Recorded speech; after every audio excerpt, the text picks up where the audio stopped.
नहीं तो आप ले लीजिएगा, एक मैं कर दूँगी, ब्रेक दे दूँगी, कर रही है आप कर लीजिएगा फिर तब तक, ठीक है। चलिए, रामपुर की घटना। नमस्कार, मैं ज्योति यादव और आप देख रहे हैं जेजे न्यूज। रामपुर की घटना तो आपको पता होगी कि किस प्रकार से दलित की हत्या हत्या ही कहना चाहेंगे, क्योंकि मृतक परिवार का सीधे तौर पर ये कहना है कि पुलिस की गोली लगने की वजह से ये सारा मामला इतना बढ़ गया। इस मामले ने तो तूल तब पकड़ ली जब चंद्रशेखर आजाद ने ये ऐलान किया कि वो मृतक के परिवार से मिलना चाहते हैं। ये घटना बताती है कि दलितों की बर्बरता अभी भी शांत नहीं हुई है। मामला शुरू हुआ था BR अम्बेडकर की तस्वीर लगाने को लेकर, जिसमें दो पक्षों में झड़प हुई और झड़प के बाद मृतक यानी दलित लड़के को गोली लगने की वजह से मौत हो गई। देख लीजिए, आक्रोश के तौर पर यहाँ पर तमाम भीम आर्मी के चीफ कहिए और भीम आर्मी की पार्टी से कहिए या फिर बाबा साहब को मानने वाले तमाम लोग, बहुजन समाज यहाँ पर एकजुट है। क्या कहना चाहेंगे रामपुर की घटना पर? रामपुर की घटना कोई अचानक से घटना हुई नहीं है, ये सोची समझी साजिश है, प्लानिंग का हिस्सा है। गोली मारी गई है और जानबूझ करके मारी गई है।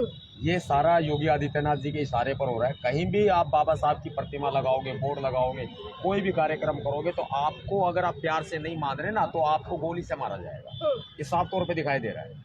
हम लोग जा रहे हैं और भीमसेना के हर एक कार्यकर्ता रामपुर के लिए निकल रहे हैं। जो आसपास के कार्यकर्ता है भीमसेना के, वो भी वहाँ पर पहुँच रहे हैं। चंद्रशेखर आजाद को तो जाने ही नहीं दिया जा रहा था, जिस प्रकार से ट्विटर से जानकारी दी उन्होंने। देखो, ये आमतौर पर होता है। मैं जाऊंगा तो मेरे साथ भी यही हालात होंगे। तो ये आमतौर पर होता है कि इन लोगों को डर ही, हम लोगों से, सत्ता को हम लोगों से डर है कि वहाँ जाएंगे तो ये हमारे ऊपर तमाम तरह के आरोप लगाएंगे कि भड़काने के लिए आए हैं, तरह तरह के आरोप लगाएंगे। लेकिन फिर भी हम लोग अपने परिवार के बीच में नहीं जा सकते।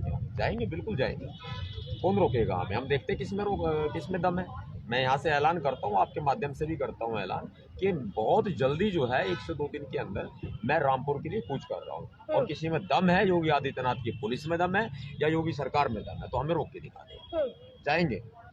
लेकिन रामपुर की घटना पर तमाम लोगों का ये कहना है कि जो जमीन थी वो प्रशासनिक जमीन थी, वहाँ जहाँ पर बाबा साहब भीमराव अम्बेडकर की तस्वीर लगाने की बात कही जा रही थी।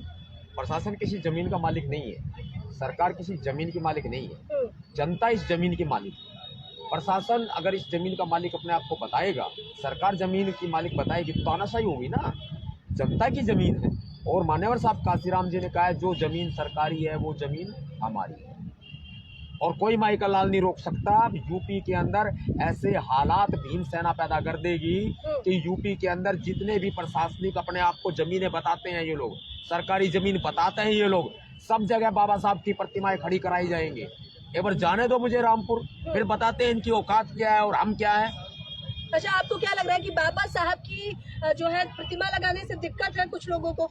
बिल्कुल दिक्कत है, क्योंकि बाबा साहब की प्रतिमाएं ये लोग इतिहास खत्म करते हैं। आप पुराने इतिहास में पढ़ लोगे, बौद्ध साहित्य को इन्होंने खूब जलाया, धू कर जलाया है। आज ये लोग बाबा साहब की प्रतिमाओं को तोड़ते हैं, उनको दूषित करते हैं, तो उसका कारण क्या है? उसका कारण यही है कि ये बाबा साहब के विचारों को दबाना चाहते हैं। उनकी प्रतिमाएं कहीं दिखाई ना दे, प्रतिमा कहीं दिखाई देगी तो आप क्या, हमारे जैसे लोग जो नमन करके निकलेंगे। बाबा साहब के विचार बढ़ते हैं इससे, और ये लोग खत्म कर देना चाहते हैं। ये आज हम बताते हैं कि ये लोग काल्पनिक हैं, कल ये बाबा साहब को भी काल्पनिक बताने की बात करेंगे। ये लोग इस तरह इतिहास खत्म करेंगे हमारा। ये लोग बाबरी मस्जिद पे कब्जा कर सकते हैं ना, तो ये लोग जो है पूरे भारत में अपना कब्जा कर सकते हैं। और जो मूल निवासी हम भारत के हैं, तो ये हम इनको विदेशी बता देंगे, लेकिन ये हमें विदेशी भी घोषित कर सकते हैं। ये हालात पैदा करते हैं। अच्छा, पुलिस का तो ये दावा है कि गोली लगी है गलती से, लेकिन मृतक परिवार का कहना है कि गोली मारी गई है सर पर। क्या कहना चाहेंगे? गोली तो जानबूझ के मारी गई है।